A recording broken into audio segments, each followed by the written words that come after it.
When the insurance company doesn't pay what you deserve after you've been hurt in an auto accident, the law firm of Greenberg and Betterman is here to help you. Get a free consultation today. Visit gblawyers.com. That's gblawyers.com and feel better. Ladies and gentlemen, thank you for listening.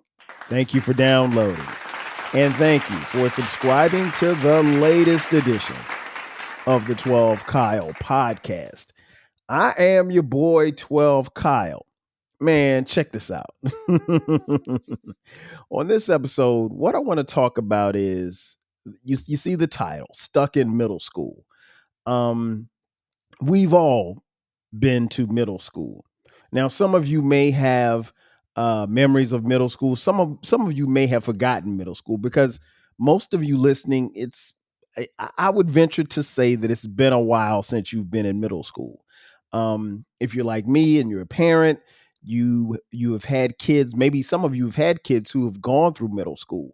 But I had recently had an experience that really made me think about my middle school years. At the time of this recording, as many of you know, my wife and I have 4 children. Our 3 oldest sons, who are 25, 22, and 18 at the time of this recording, all went through middle school. Right now, our daughter, Skylar, she's currently in middle school. She's in the 8th grade, so she's finishing up middle school and headed to high school next fall, which is crazy when I think about it. And I'm sure probably crazy for a lot of you, because you remember when Skylar was born, if you've been following me on social media. And it's a little different because obviously she's the only girl and she's, my daughter. So we talked about on previous episodes about being spoiled. She is spoiled. I mean, come on, man. I mean, you got a father and 3 brothers. You're going to be spoiled. But recently she was recognized at their honors program, Honors Day. And she won a couple of awards for Honors Day. One being, she made the All A honor roll, which is something that a young 12 Kyle could have only hoped to do in 8th grade. Getting an A was good, let alone all A's in all subjects.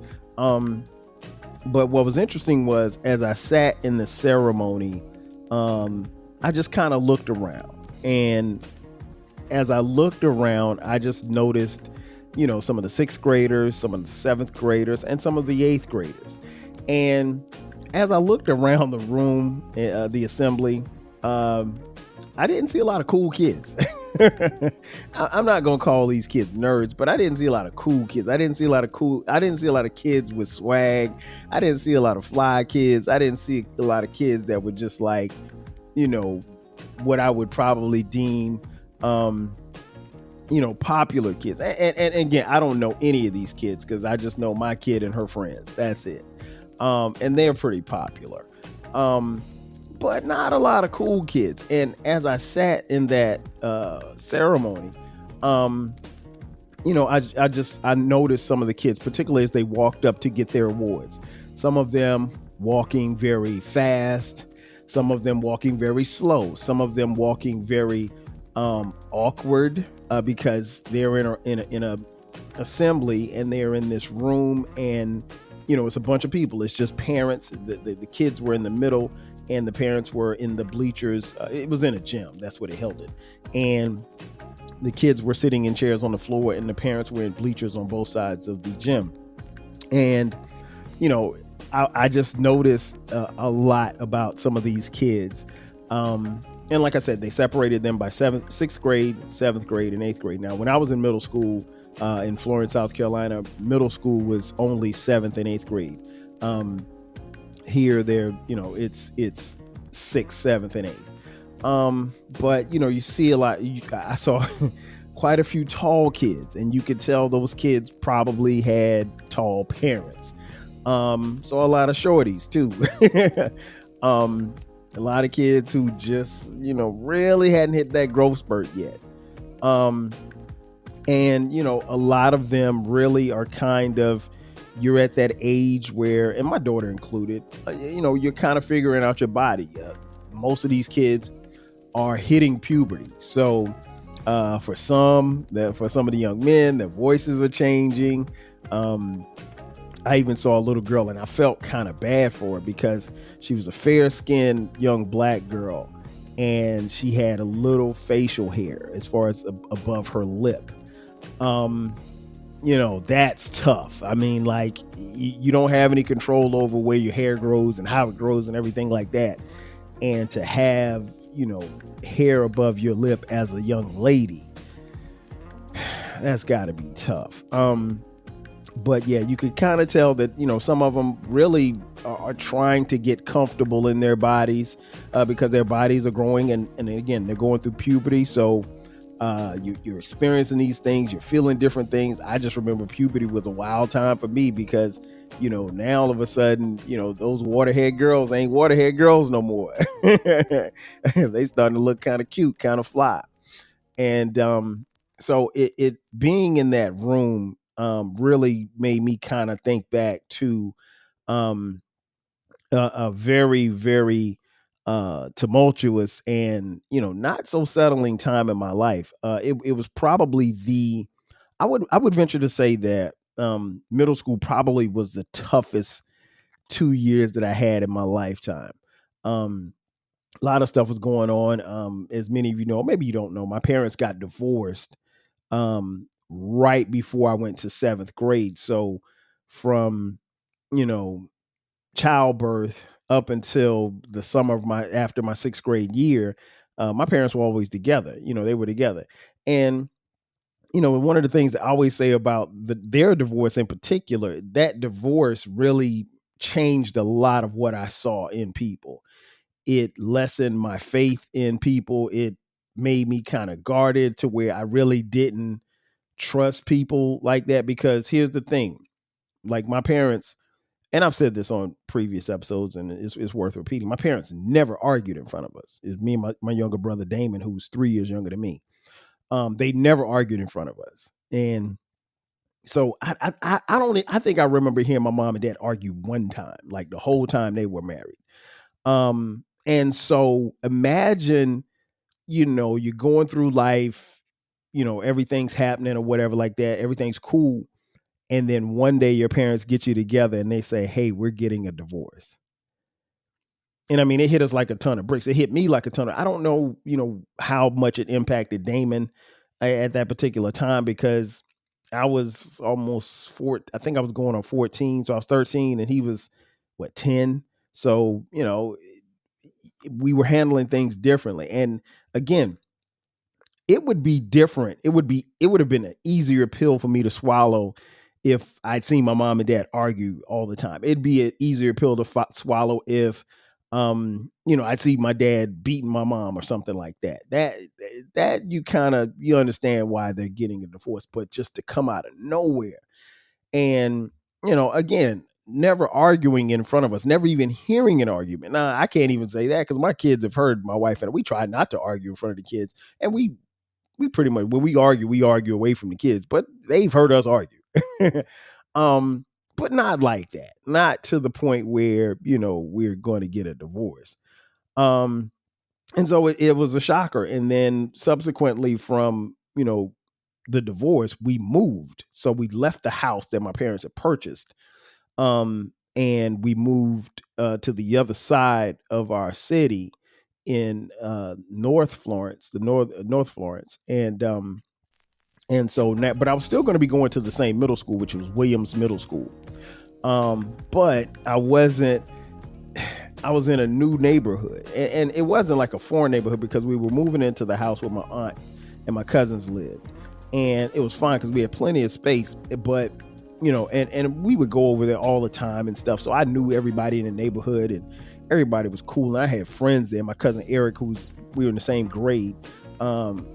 That's my right-hand man. So it wasn't like it was something foreign, but it was something, it was a total shock. And so we moved.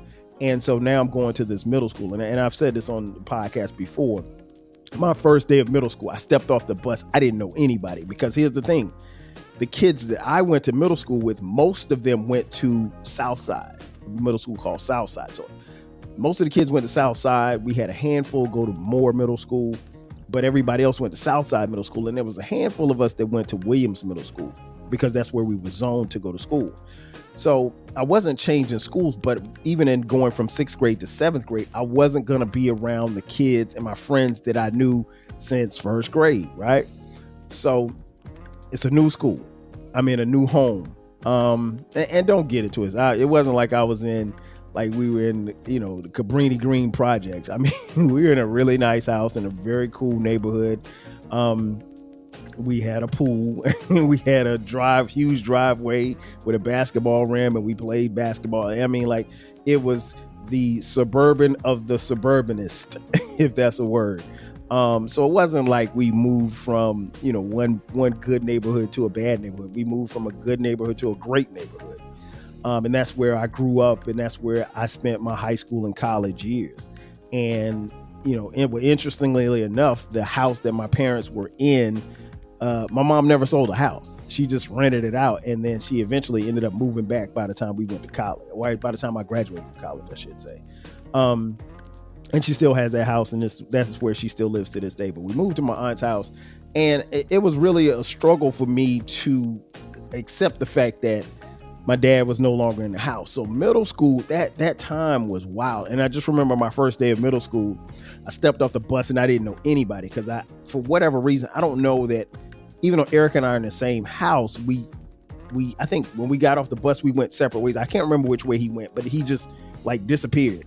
And I just remember I was just walking and some kid said, "What's up?" And I was like, "Hey, what's up?" And we started talking, and it's like 4 other kids came over to where we were.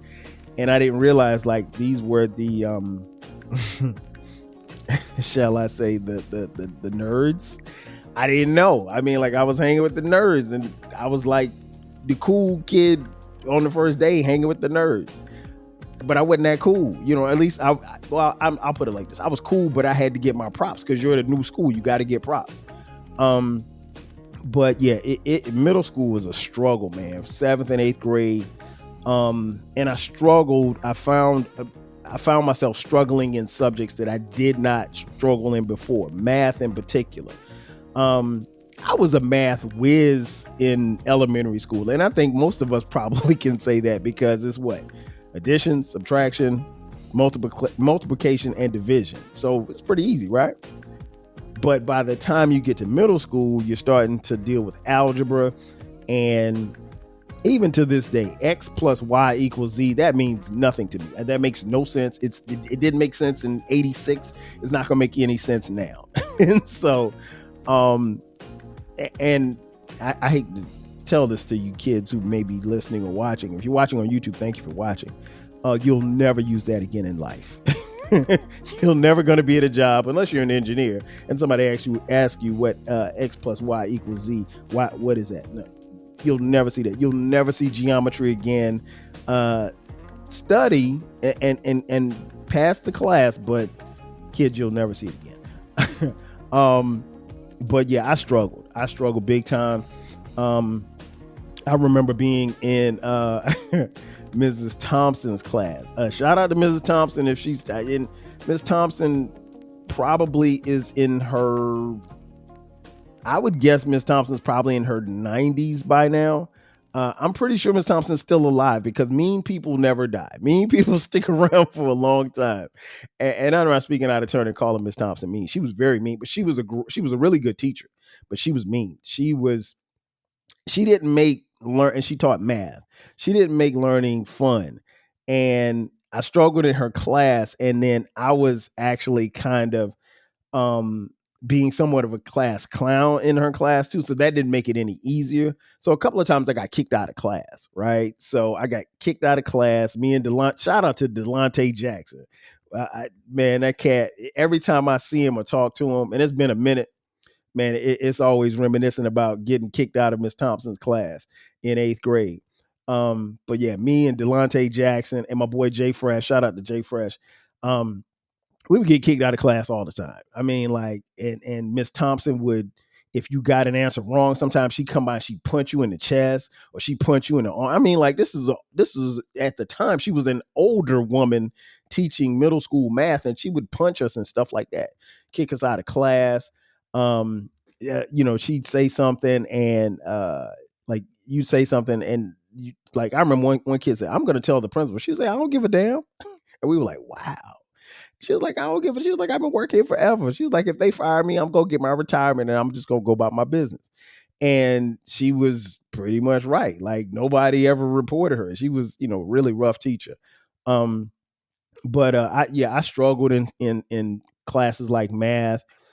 Wasn't really a fan of science. I never was a science fan, but I really became interested in social studies, probably more so in middle school. But yeah, I struggled. I struggled big time in the classroom, and I went from being an A and B student to getting a couple of C's, which was never allowed in my house when my parents were together. Like getting a C was like you might as well get an F because if you got a C, boy, you might get a spanking. You was gonna get on punishment. It was gonna be hell to pay. Like and what was interesting was I even remember some of my friends at school would be like, well, why is your mama tripping? Why is your dad tripping? Because you got a C. Like, but my mom and my dad knew, and they told us, like, you're not C students. So if you're not a C student, we'll never accept you getting a C because C's are for average and you're not average. You're above average. You're a great student. And that was instilled in me. And I was up until that point. So yeah, I'm struggling. And then, obviously the thing that gets amplified when you get to middle school is uh, your interactions with the girls or the lack thereof. I was cool with the girls. I'll be honest. 7th grade, it took me a minute to kind of warm up. So it was probably, I ain't really start probably cooking till like 2nd semester. Because again, when I get there, I only know a handful of girls, and those are just the girls that I went to elementary school with. So I may know 10 girls at Williams when I get there. And again, you're there. Everybody's doing things. Bodies are changing. You're starting to see girls who are some who are way more developed than grown women. And so it's like, whoa, wow, look at that, and so I laugh every time I see the movie The Wood because, that remember that scene in The Wood where Mike had to get up in front of the class and caught a Woody and had to put the book over his pants. That may or may not have happened to your boy, but girls were it was just so, again, you got the hormones going, but I was never afraid to talk to girls, but it took me a minute to really kind of started really talking to girls, but it wasn't because of lack of confidence. It was just like I had so much crazy stuff going around me, especially with the divorce, and then I went from being in a house with my mom and my dad to being in a house with my mom and my aunt, and living with 2 women. That ain't easy. At least it wasn't easy for me. But I love my aunt, love my mom. And then probably one of the things that really, one of the big memories I had from middle school was the yearbook. We had, I want to say, I was in 8th grade. We took a yearbook picture, and I remember taking the picture. I had on this like burgundy shirt. Wasn't nothing. I needed a haircut. So it wasn't a fly. I didn't think the picture was gonna be fly. At least I wasn't dressed fly, I should say. And that was another thing too. Like, now all of a sudden I don't have both parents in the house, and I never knew my mom's financial situation or my dad's financial situation probably until I got older. But we always got what we wanted, and I remember asking my mom could she buy me some Air Jordans. And she was like, no, boy, those Air Jordans cost $75. You think I'm going to spend $75 on some sneakers? I mean, little did we know that, the price of sneakers would skyrocket 20 years later. But at that particular time, Jordans was like, it was a status symbol. So if you had Jordans, you were hot and you were fly. But the reality was I couldn't afford them. So, a lot of times now when I buy Jordans, I buy the Jordans that I couldn't afford back when I was in middle school. But I remember, not even having to fly some kicks. I remember I got some shell toe Adidas, and I could only wear those. I could only wear those to school. I couldn't wear them to go play. I couldn't wear them to nowhere, just to school. I couldn't even wear them if I went to the mall. But anyway, we took yearbook pictures, and the yearbook obviously got published later on in the year. But a wild thing happened. Okay, so obviously this is what, 87, I think. The yearbook comes out 87. It was the 86, 87 year, my 8th grade year. And I remember that because as many of you know, my uncle Harry Carson played for the New York Football Giants. We went to the Super Bowl in Pasadena where they played against the Denver Broncos, and they beat them. I think it was 39-20, I think, smoked them. But we went to Pasadena for the game. My first time in California, LA, had a ball. But I do remember it because it was that year. So shortly after we returned from the Super Bowl, the yearbook came out. And what was wild was it was obviously at this particular time, black and white pictures. I don't even know that there was any color pictures in the yearbook. Sorry, that was the time. We just did black and white pictures. But if you got individual pictures, they were colored. But the pictures in the yearbook were black and white, right? And so the pictures, for whatever reason, everybody's picture in the yearbook was darker. Like it was like the cameraman had a bad shade or something. So everybody's picture was darker. And that really didn't bode well for us dark-skinned brothers. Someone like myself in particular, who was very chocolate. So when the picture came out, and I wish I had a copy. If I had a copy of the picture, I'd put it up here on YouTube.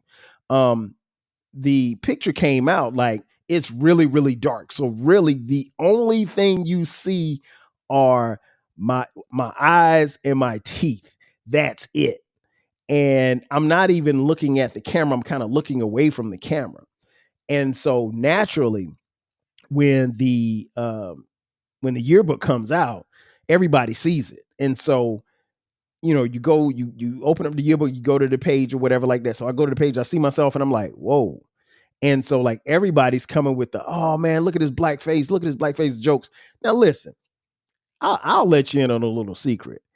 I thoroughly, especially all of my life, enjoyed being the hue that I am. I love my complexion. I love myself. I love me.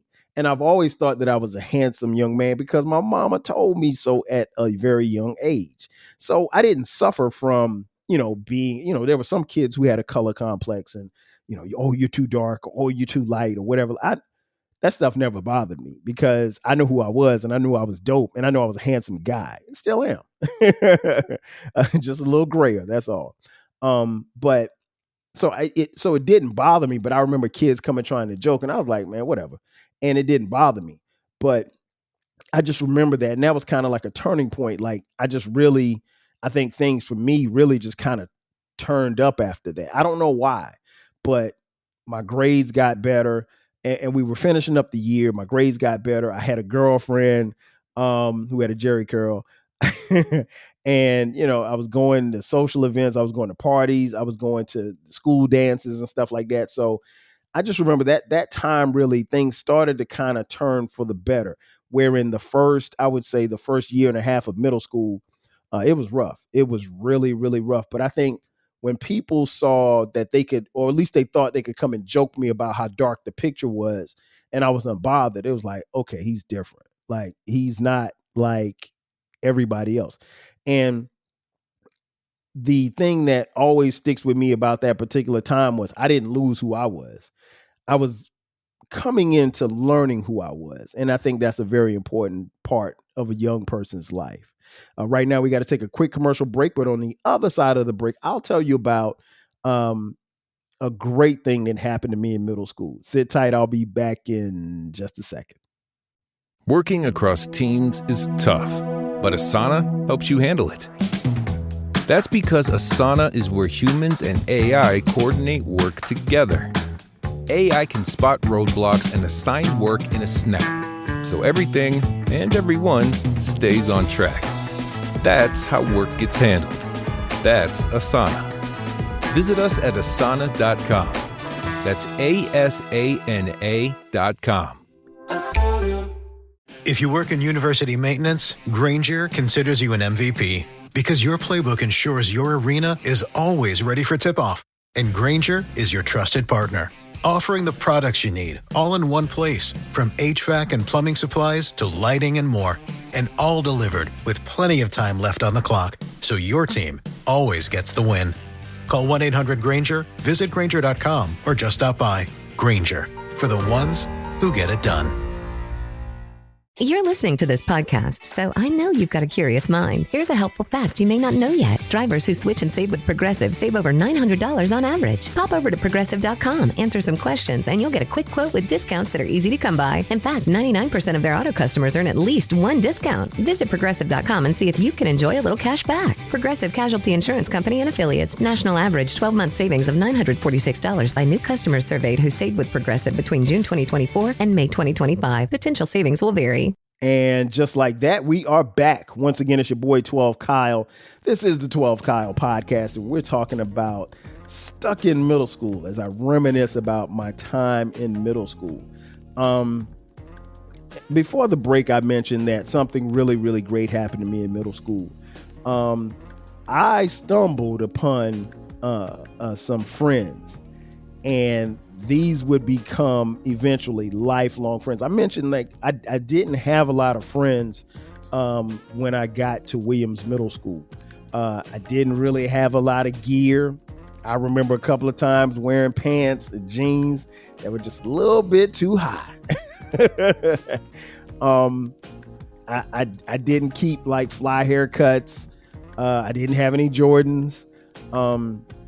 I didn't run, with a bunch of people. But what I did do, I met, I think the first person that I met was my boy Rudy. And Rudy lived around the corner from me. And one of my other friends, my boy Jay Fresh, I've known Jay Fresh since we were 6 years old because we went to the same church. And, I already knew Fresh, but then I found out that Fresh knew Rudy. And so Rudy introduced me to Ezel, and he introduced me to Fred, and he introduced me to Bill. And like all of a sudden I really found my crew, because I can't say that I was hanging with the nerd crew, but like for the first couple of weeks I was hanging with the nerd crew because I didn't know anybody. And then you add Eric into the mix and my boy Travis, who lived up the street. So we had our own little crew. I mean, like they were already crew. And I think that was important because everybody that I mentioned has been lifelong friends. Like this is the crew. And when I talk about my crew, these are the guys that I've literally been running with since day one. I don't know. I know people come in and out of your life for different reasons, but I feel fortunate in the sense that I've never lost them. Like, I don't know, and maybe you can tell me if you have friends from middle school that you're still running with to this day, that you're still as tight with. I mean, like these guys, we were in each other's weddings. We were there for the birth of each other's children. We had times of hanging out as grown men, which, you've heard on this podcast about the bachelor parties and parties, hanging out at CIAA and all kind of crazy stuff. But we've had moments, the Carolina Classics. We had so many moments, and then we brought other people into the crew, like my boy D Love Hall. But meeting those guys and developing those friendships, really, I think helped me, in my journey to become who I eventually would become. I can't forget Dr. Jamel, who was she was in 7th grade when I was in 8th grade. I didn't even really hang with her like that, but I remember in a similar assembly like the one that I just attended, she won like every 7th grade award that you could win. Like, and they kept calling her name. So imagine like you go to the Grammys and somebody just keeps winning Grammy after Grammy after Grammy. And I remember like by the time she was on like her 7th award, it was like student of the year, and somebody yells out Jamel Felder.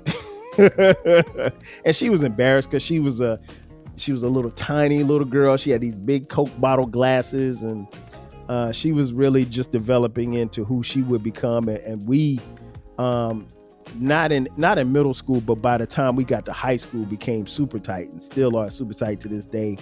And you guys have heard her on here. That's one of my best friends. But yeah, all of these people would become crew. My boy Shav, can't forget about him. They became crew, and like I said, I haven't lost them as far as friends are concerned. Like, we're still tight to this day. I can still call Fred right now and we'll be on the phone for 20, 30 minutes. Hey man, what you doing? Blah, blah, blah, blah, blah. You know, that type of thing. I don't talk to Fred as much, but we still talk. You know, me and Jay Fresh, we'll talk or text every day. And when I went out to LA, that was one of the first places I had to go. I had to go see my boy. And, you know, again, friends, like we've literally watched each other grow. And I think that's important because, like, you never know the path that you will take in life. And sometimes it's not easy to maintain a friendship over a period of time. Sometimes circumstances happen. Sometimes things just happen. Sometimes people just grow apart. It happens. That's a part of life. But what was interesting was, like, even as I think back to those friendships, you know, there are other things that kind of happen along the way. Life happens, right? And I remember maybe about a month or so ago, I was talking to the homie, Uncle Dolomite. Shout out to Dolomite from the Too Much Game podcast. Dolomite and I were on the phone, and he brought up something that was interesting that I had never really thought about. Somehow we got on the subject of gangs. Dolomite grew up in a gang in Compton. Shout out to Nutty Block. And so he basically said something that I had never thought about, but he said something and I'm paraphrasing here. He was like, what if your 6 closest friends that you grew up with and all of you guys are in middle school, they get put on by the local gang? What are you going to do? You probably are going to follow them. And I had never really thought about it, but let's just say that Rudy, Zell, Jay Fresh, Fred, Jay, Bill, Travis, all of these guys get put on by the Spalding Heights Crips. That's our neighborhood, Spalding Heights. So they get put on by the Spalding Heights Crips. Could I just walk away from that? Like, these are my boys. And now all of a sudden they rolling with the neighborhood gang. Now, granted, we lived in Florence, South Carolina. There were no gangs in 1988. But the flip side of it is that in his explanation, it really hit home how and why a young man in his formative years in middle school would join a gang. It didn't make any sense. I mean, excuse me, it made a lot of sense to me at that particular time. I think people really have these ideas as to why or how or why someone would join a gang. But at that moment, I mean, Dolomite says a whole bunch of stuff that makes tons of sense. But at that moment, it hit home. And so I understood how or why he got put on at that particular time that he got put on. And again, you're influenced by your friends and your friend. And really, there were times that, and I never said this to them, but there were times that the crew is all I felt like that I had. Like, I really couldn't talk to my mom. Didn't see I saw my dad on weekend. I saw my dad every weekend. We hung out. And my dad was also my coach in football. So I saw him every day during football season, and I saw him on the weekends. We go stay with him on the weekends. But even that dynamic changed because shortly thereafter, my dad, you know, obviously he moves out and he gets his own place. And then my sister's born. Now, it don't take a rocket science for you don't have to be a rocket scientist to figure out what happened. My sister was born like 8 months after my parents got divorced. So you do the math. And then my dad would eventually get married. So I've got this whole dynamic of dealing with seeing my dad and dealing, and we never stopped being close. My dad's still one of my best friends to this day. And we talk every day. And, but imagine going through all of that, and then the only solace that you have is in the people that are closest to you. And if the people that are closest to you are now members of the Spalding Heights Crips. Well, guess what? You're probably going to be a member of the Spalding Heights Crips. So I think meeting those guys and developing the friendship and the lifelong brotherhood that we have was paramount for the young man that I would become. Also, at that particular time, football changed for me. I was still playing Little League football, and I got crazy nice on the football field. I became I was always pretty good, but I was like a star on the football field, and I was still playing Little League football. I did not move up to middle school football. I didn't start playing that until, I never played middle school football. I went from Little League to junior varsity once I got to high school. But being that and having that confidence on the football field, I was always confident on the football field, and that confidence bled over into who I was off the field. I was always confident in the classroom, always confident with girls, just a very confident and self-assured person. The thing that rocked my confidence was the marriage that fell apart that I knew nothing about, that I just woke up one day and literally had my parents in tears sitting there telling us that they were going their separate ways. And, the one thing I remember my dad keeps saying was, you'll understand this as you get older. And I did, after I put 2 and 2 together and, kind of figured things out. But I mean, even then, even as I got older, there was still a level of distrust in people outside of my crew. Like, I trusted my crew, but I ain't really trust you like other people like that. I ain't really trust girls like that, to be honest, even though I was starting to, get into girls and talk to girls. And it wasn't until years later that I realized how much that divorce had adversely affected my ability to love. Like, I would let you get close, but you couldn't get too close. Like, I ain't play that. Like, because here's the thing, subconsciously, I put myself in a position where no one would ever hurt me like I was hurt that particular day when my parents told us they were going their separate ways. And was that fair in relationships? No, but you realize these things as you get older. Obviously, as I was able to get older and learn to love and open myself up for love, then I was able to receive love and, more importantly, give love as well. But middle school was rough, but meeting those guys, becoming friends with those guys, and then doing my thing on the football field really translated to me becoming more of who I was instead of a shell of who I could have been.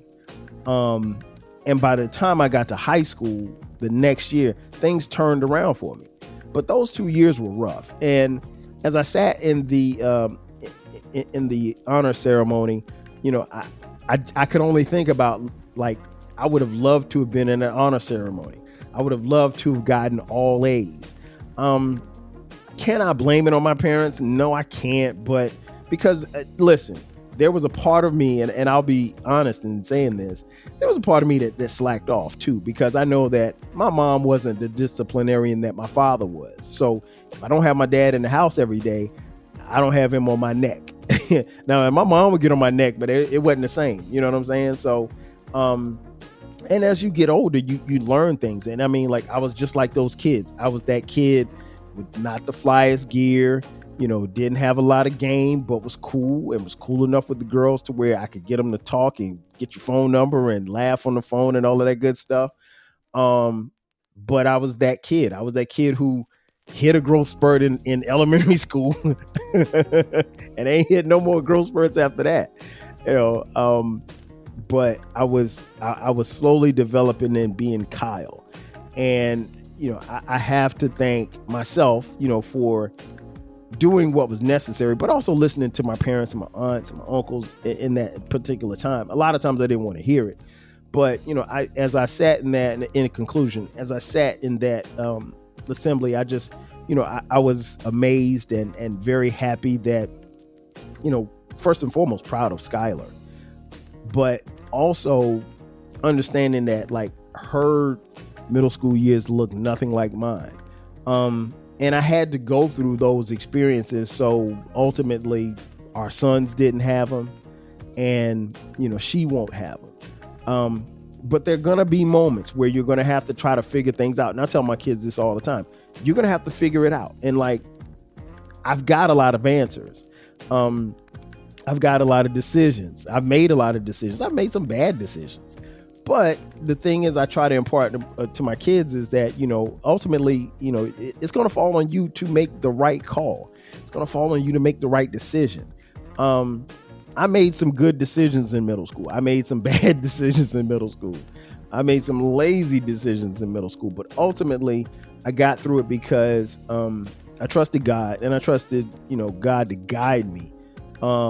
But I wasn't so sure all the time. I wasn't so sure. I had people in my corner like Mrs. Singleton, Jay Fresh's mom, rest in peace. She was my course teacher. She would always get on my case, but she believed in me. She told me, she was like, look, you can be good. She was like, but you can't play around. Like she was like, there's a time and she used to always say this, there's a time and a place for everything, Dowling. She called me by my last name. I had to call her Miss Singleton. I couldn't call her anything else. And it's funny because when Jay Fresh was in her class, he had to call her Miss Singleton too, even though that was his mom. But yeah, she said that all the time. There's a time and a place for everything, Dowling. Get yourself together, Dowling. And like she would fuss at me in class, and then I'd be over at her house, like, hanging out with Jay Fresh later that evening. But really just surrounding myself with good people and, believing in who I was. And slowly but surely taking the lessons that I learned up until that point. And, I went from middle school to high school, and ultimately, I think I turned out okay. Ladies and gentlemen, that's going to do it for me. Thanks again for checking out this edition of the 12 Kyle podcast. Be sure to subscribe to the podcast. This podcast drops every Thursday at midnight. We're on all social media platforms. You can find us wherever you get podcasts. You can find us on social media. If you're on social media, Twitter X, Blue Sky, Facebook, Instagram, Threads, and TikTok. We're also, like I said, the podcast is everywhere. So on all streaming platforms, wherever you're listening right now, check it out. Check us out. We're on YouTube as well. Subscribe there, hit the like button, hit the notification button. That way you get notified when we drop episodes. We also drop bonus episodes from time to time on Sundays at midnight. Also, we have a new baby. It's called the Rap Soul Podcast. It is the intersection where we have discussions about artists and music from the 80s, 90s, and the 2000s when it comes to rap, soul, hip hop, and R&B. It is the best music podcast that you've never heard, so you should check it out. And that drops every Monday, and you can find that wherever you get your podcast, wherever you're listening right now. That's where you need to tap in. Also on YouTube. If you want to contribute to this podcast financially, a couple of things you can do. You can buy merch. We've got a link in the description box. Hit the link that says merch. You can buy 12 Kyle podcast t-shirts, hoodies, as well as coffee mugs. We got it for the low. Also, you can hit us up on Cash App, $TWELVEKYLE.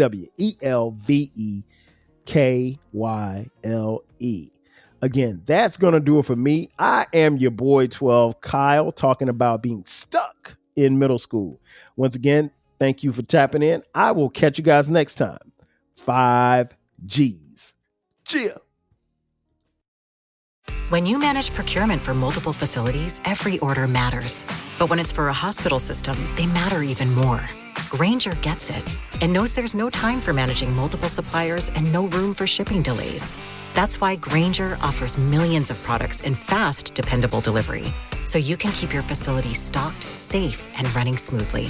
Call 1-800-GRAINGER, click Grainger.com, or just stop by. Grainger, for the ones who get it done. Today's tip from the injury law firm Greenberg and Betterman. Too many pedestrians lose themselves in their phones and have accidents when they walk. So don't do it. Greenberg and Betterman is here to help you. Contact gblawyers.com. That's gblawyers.com and feel better.